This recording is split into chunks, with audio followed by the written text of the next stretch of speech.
un mesetto fa ho conosciuto Massimo di Formati Zone e mi ha detto: sai che teniamo proprio a Napoli un corso di osteopatia pediatrica. Quindi non mi sono fatto sfuggire l'occasione per intervistare il professor Nicot, che è un luminare della sua materia. Quindi dopo un weekend palermitano dove non ho lesinato su cannoli, cassatine e genovesi, che è un dolce di erice che vi consiglio, non mi sono fatto sfuggire l'occasione di andarlo a intervistare. Dopo aver preso un caffè, scena in cui si vede meravigliosamente la mia barba incolta, ho dovuto fingere di essere una persona seria per incontrare il professore. Ecco com'è andata. D'abord, je peux dire que l'ostéopathie pédiatrique, un peu comme la physiothérapie pédiatrique, c'est une spécialisation. Devo dire che l'osteopatia pediatrica è un po' come la fisioterapia pediatrica, è una specializzazione. Et si le terme de spécialisation fait peur, E se questo termine fa paura, on peut dire que c'est un intérêt particulier, possiamo dire che è un interesse particolare, destiné à l'enfant. destinato al bambino. Ça se fait bien sûr après des études classiques d'ostéopathe. Si fa dopo studi classici di osteopatia. Donc c'est une formation d'abord d'ostéopathe, È una formazione quindi di osteopata prima, au sens large du terme, nel senso largo del termine, qui va évoluer vers un intérêt particulier, che si evolve verso un interesse particolare, qui est l'enfant, che è il bambino. et qui va donc commencer de la naissance Comincia quindi dalla nascita jusqu'à l'âge de 16 ans, fino all'età di 16 anni, qui correspond à la spécialité médicale che corrisponde alla specialità medica de la pédiatrie. della pediatria. Ça, c'est pour définir un peu, si vous voulez, les limites. Queste per definire i limiti. Je pourrais même dire qu'un enfant, c'est pas un adulte en miniature. Potrei dire anche che un bambino non è un adulto in miniatura, C'est une spécificité. è una specificità.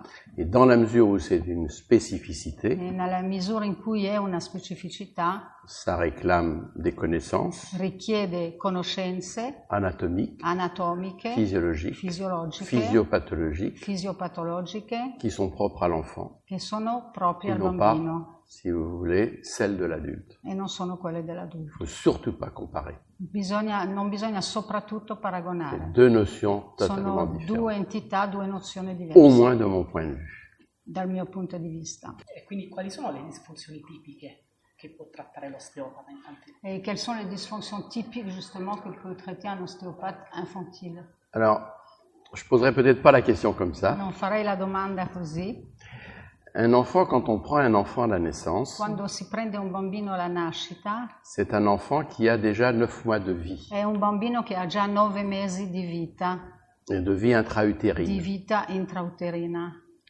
Ça veut dire quand on le prend à la naissance, il a déjà un passé. Vuol dire che quando lo prendiamo alla nascita il bambino ha già un passato, Donc c'est pas neutre. non è neutro. Et au cours de ces 9 mois de grossesse, E durante questi 9 mesi di gravidanza ce bébé va se développer, questo bambino si sviluppa et en même temps, e nello stesso il va être tempo soumis à des contraintes sarà sottomesso a varie qui sollecitazioni sont multiples che sono multiple et qui peuvent affecter e che possono colpire son futur après la naissance. il suo avvenire, il suo futuro dopo la nascita. Par exemple, Per pour esempio, prendre des exemples simples, per prendere esempi semplici, un enfant peut présenter un torticolis néonatal. il bambino può presentare un torcicollo antenatale, Il peut présenter des pieds beaux, può avere anche piedi torti, autrement dit des pathologies congénitales. quindi delle patologie congenite. Donc ça veut dire quoi?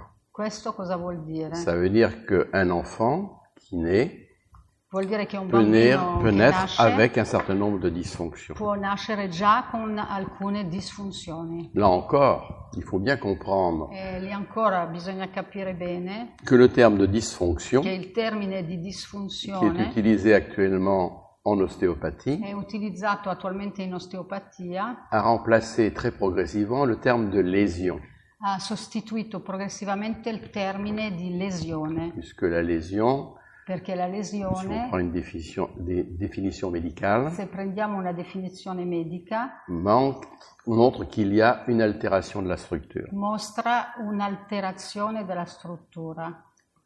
L'ostéopathe s'intéresse plutôt aux dysfonctions fonctionnelles, L'osteopata tratta solo aux pathologies fonctionnelles. patologie e disfunzioni funzionali.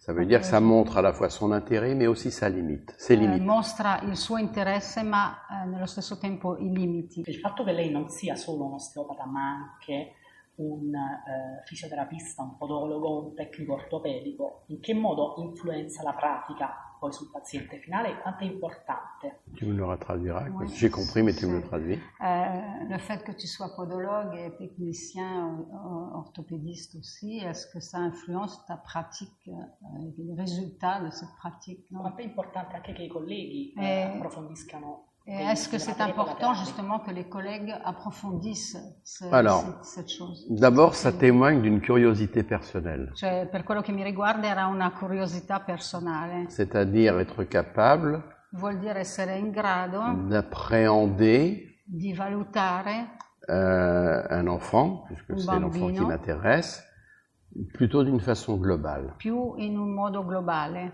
Mais bien évidemment, il y a toujours un choix à faire. Ma c'è certamente sempre una scelta da fare. Ça veut dire qu'on ne peut pas être à la fois, j'allais dire, podologue, physiothérapeute, ostéopathe.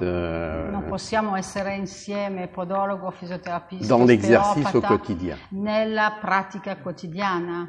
Mais ça permet d'éclairer Ma questo permette di fare luce, di dar luce, di capire la prise en charge d'un enfant. la presa in carico del bambino. Donc ça élargit le point de vue du praticien Allarga il punto di vista del terapista, en sachant que le cœur de métier, sapendo che il cuore del mestiere c'est la thérapie manuelle ostéopathique. è la terapia manuale osteopatica. Lei si occupa anche delle madri. Vous vous occupez aussi. Alors, au départ, c'était pas forcément l'intention. All'inizio non era la mia intenzione. J'allais dire l'enfant me suffisait largement Mi bastava occuparmi dei bambini. à mon activité. La mia attività era già piena con questo. Mais bien, si vous voulez, par expérience, Ma con l'esperienza, quand on s'occupe de l'enfant, quando ci occupiamo dei bambini, on est amené à, j'allais dire, avoir un contact avec la maman. abbiamo un contatto sempre con la mamma. En particulier, avant de s'occuper du bébé, In particolare, prima di occuparsi del on va bambino, poser des questions qui peuvent surprendre. facciamo delle domande che possono sorprendere. Comment s'est passée la grossesse? Per esempio, come si è svolta la gravidanza, Est-ce qu'elle a eu un déroulé normal? se ha avuto uno svolgimento normale, Est-ce que l'enfant est né à terme? se il bambino è nato a termine, Comment s'est passé l'accouchement? come si è svolto il parto, Est-ce que il s'est passé par les voies naturelles? se è nato il bambino per vie naturali, Est-ce que ça nécessitait une se césarienne? ha avuto un cesareo Est-ce que ça nécessitait l'utilisation de forceps? o l'utilizzo di forceps. Bref. Un certain nombre de questions qui vont éclairer sur l'enfant. Quindi alcune domande che sono importanti per capire il bambino, capire. Donc, de façon naturelle, Quindi naturalmente la maman est devenue une interlocutrice. la mamma è diventata una parte importante, un'interlocutrice. Et le déroulement de la grossesse va intéresser l'ostéopathe E lo svolgimento della gravidanza interessa à la l'osteopata fois sous deux angles. Sotto due angoli: Sous l'angle du bébé, l'angolo del c'est-à-dire bambino, l'historique du bébé pendant la grossesse, la storia del bambino durante la mais aussi gravidanza l'historique de la maman pendant e la la grossesse. storia anche della mamma vera e propria. Et on voit tout de suite la complémentarité des deux approches. Vediamo la complementarità dei due approcci. Donc, progressivement, Quindi progressivamente, si vous voulez, la maman a fait partie de l'intérêt que je pouvais avoir en la ostéopathie, mamma ha fatto parte dell'interesse che avevo io per l'osteopatia, à la fois pendant la période de la grossesse, sia nel periodo della gravidanza, en se posant la question « qu'est-ce que je peux faire ?» facendomi la domanda cosa posso fare, Est-ce qu'il y a une place pour l'ostéopathe vedere se c'è un posto per l'osteopata dans le suivi de la grossesse, nel seguire la gravidanza, qui peut être à la fois positif pour la maman che può essere positivo per la mamma et positif pour le e bébé. positivo anche per il bambino.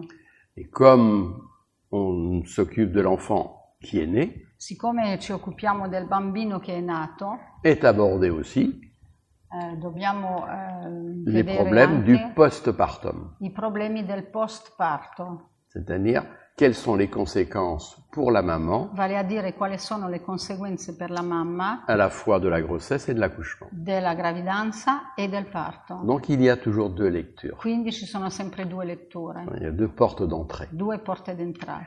Donc ça, c'est assez complémentaire. È abbastanza complementare. Ma parlando di madre e comunque del rapporto che c'è sia con i genitori da parte sua e sia il genitore con il bambino, quanto è importante il loro coinvolgimento nel processo terapeutico? Quelle est l'importance des parents dans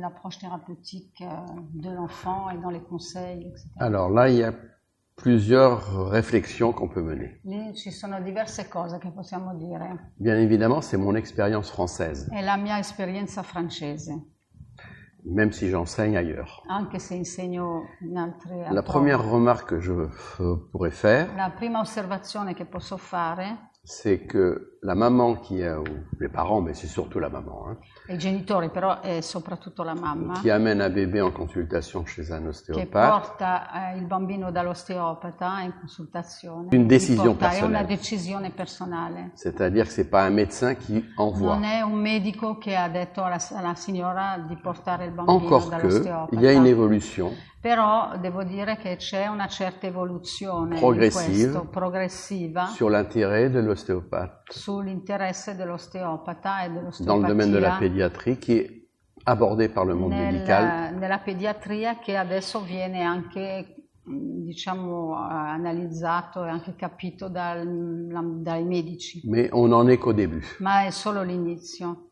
On n'en est qu'au début. C'est pas la généralité. non è Donc ça, c'est la Général. première notion. si Questa è vous la voulez. prima cosa, C'est-à-dire, pourquoi on amène l'enfant? perché vengono da À ce propos, je voudrais a faire une portare remarque. il bambino. A questo proposito vorrei fare un'osservazione. Une maman qui amène son bébé, Una mamma che porta il bambino elle vient avec un motif de viene consultation. sempre con un motivo di Et consultazione. ça, il faut bien l'entendre. Questo bisogna capirlo bene. En général, la maman, Generalmente la mamma c'est la première observatrice de son bébé. è la prima osservatrice del proprio figlio Et elle vient, la plupart du temps, e il più delle volte avec les éléments diagnostiques. viene con gli elementi di diagnosi. Et le rôle de l'ostéopathe, E il ruolo dell'osteopata c'est d'abord de l'écouter, è prima di tutto di ascoltarla, de l'entendre, sentirla et ensuite de traduire e poi tradurre en termes, j'allais dire, thérapeutiques, en in termes de termini terapeutici ce qu'elle vient nous dire. quello che ci dice. C'est-à-dire, c'est traduire en termes anatomiques, Termes. physiologiques, physiopathologiques, Tradurre in termini anatomici, anatomofisiologici e patologici quello che la mamma ha detto, ce qu'elle vient de nous dire pour le traduire en thérapeutique. per poi tradurlo nella terapia, Quindi è sotto come, forma di è terapia. come se desse più informazioni la madre del medico stesso. C'est comme si la maman donnait plus d'informations que le médecin lui-même. Mais en l'occurrence, la maman nous donne les La informations. mamma ci dà effettivamente le informazioni, C'est elle qui nous donne les informations. è lei che ce le dà. Par contre, on a un outil, un vecteur qui est très important, Abbiamo un vettore, un attrezzo che è à la importante, condition qu'il soit correctement rempli, a condizione di essere utilizzato bene, c'est le carnet de santé du bébé, è il libretto pediatrico del bambino, qui est un outil indispensable. che è un attrezzo indispensabile. Donc ça, c'est le troisième volet. Il y a un Questa quatrième è volet. la terza cosa. Quarta cosa, Le quatrième volet, c'est qu'il n'y a pas de traitement ostéopathique è che non c'è trattamento osteopatico on va dire thérapie manuelle, o terapia manuale, possiamo dire, sans la participation parentale. senza la partecipazione dei genitori. Il faut être cohérent. Bisogna essere coerenti. Ça veut dire que l'ostéopathe va avoir une action. Vuol dire che l'osteopata avrà un'azione, Mais cette action, elle doit être prolongée par les parents. ma questa azione deve essere continuata dai genitori. S'il n'y a pas de prise en charge des parents, Se non c'è presa in carico une participation o active una partecipazione attiva da parte dei aux genitori, conseils qui vont être donnés, messa in pratica dei consigli che dà l'osteopata, par exemple d'installation de l'enfant, per esempio il posizionamento del bambino, le développement de l'enfant, lo sviluppo del bambino, on a là les limites de l'intervention de l'ostéopathe. abbiamo lì i limiti dell'intervento dell'osteopata. J'emploie souvent une expression qui peut choquer, Io utilizzo sempre un'espressione che può urtare. c'est de dire à la maman, Io dico alla mamma, voilà, pendant 9 mois, vous avez fabriqué, entre guillemets, un bébé, per 9 mesi lei ha, tra virgolette, fabbricato un bambino et ce petit défaut, ce bébé a encore e quelques petits questo défauts. bambino ha ancora qualche piccola cosa che non è perfetta. Eh bien, vous et moi, E quindi io e lei on va essayer cerchiamo de corriger ces petits défauts. di correggere questi piccoli difetti. C'est toujours quelque chose, c'est une conversation extrêmement importante. È una conversazione importantissima. La première consultation en pédiatrie, La prima consultazione in pediatria elle dure 40 minutes. dura 40 minuti. Alors, j'ai peut-être des confrères qui font différemment. Ho forse dei colleghi che fanno cose diverse. Chacun sa propre Ognuno ha expérience. la sua propria esperienza. Pour moi, dans ma façon d'aborder l'enfant, Per me il modo in cui valuto e tratto il bambino, esamino il bambino, je laisse la maman pendant l'interrogation. durante l'anamnesi C'est elle qui tient son è bébé. lei che tiene il bambino, Ce qui va è me in braccio permettre, alla mamma. d'observer Questo mi permette di osservare quels sont les liens qui les unissent tous les deux. quali sono i legami che c'è tra la mamma e il C'est-à-dire bambino, la qualité de l'attachement, la qualità dell'attaccamento. qui est une notion très È importante. una nozione molto importante. La deuxième chose, c'est la maman qui va déshabiller son E bébé. poi è la mamma che sveste il bambino Donc c'est elle, et je vais observer. e lì osservo. Autrement dit, ce sont des éléments qui sont les gestes de la maman qu'on va éventuellement amener à corriger. Sono gesti della mamma che eventualmente potremo correggere Et ensuite seulement, e poi solo dopo on va s'occuper du bébé.